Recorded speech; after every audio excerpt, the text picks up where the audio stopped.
Com a inflação nas alturas, em 9,1% para ser mais exato, os Estados Unidos têm vivido seus dias de país emergente, preços são reajustados nas prateleiras com mais frequência, e o salário do mês passado não compra mais o mesmo neste mês. Com toda essa crise americana, fica uma pergunta: será que é o fim dos Estados Unidos como a primeira economia mundial?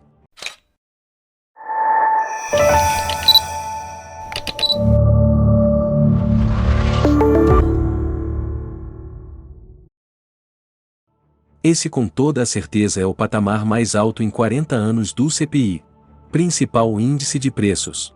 O índice subiu mais de 1% pelo segundo mês seguido, 1,3% em junho e 1% em maio. A última vez em que os Estados Unidos haviam chegado a essa crise havia sido em 1981, após os choques do petróleo nos anos 1970. Por esse motivo, muitos americanos estão saindo de seu país de origem. Aproximadamente 8,7 milhões de americanos hoje vivem em países estrangeiros.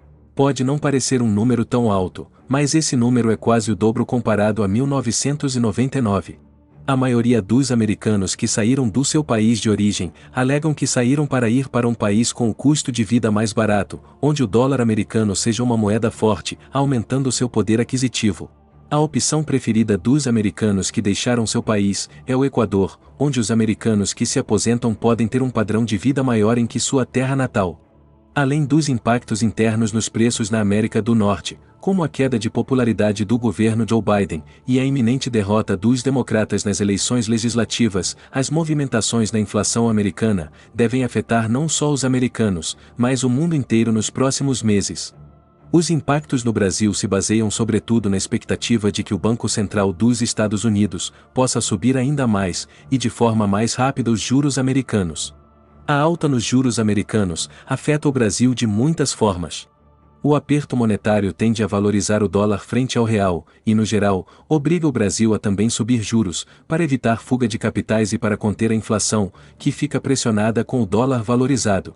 Juros mais altos, enquanto isso, freiam a recuperação da economia e a geração de empregos.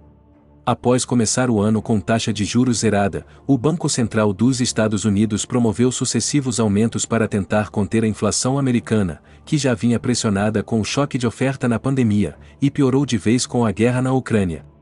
Os números da inflação americana, além de altos, têm vindo sempre acima das expectativas.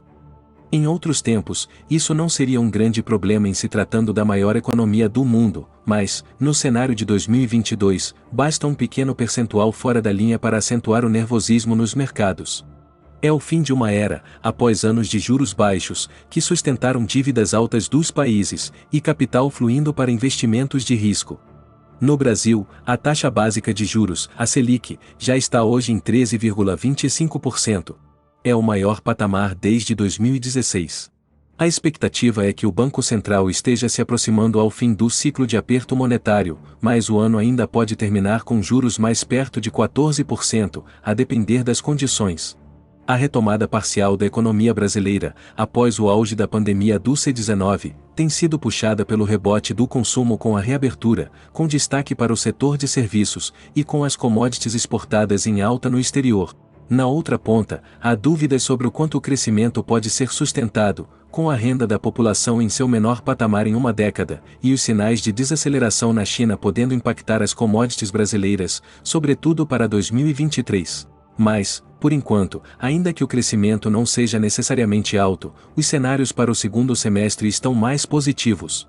Enquanto tenta se recuperar de seus próprios problemas internos, o Brasil embarca agora em uma tempestade perfeita internacional. Os resultados ainda são imprevisíveis.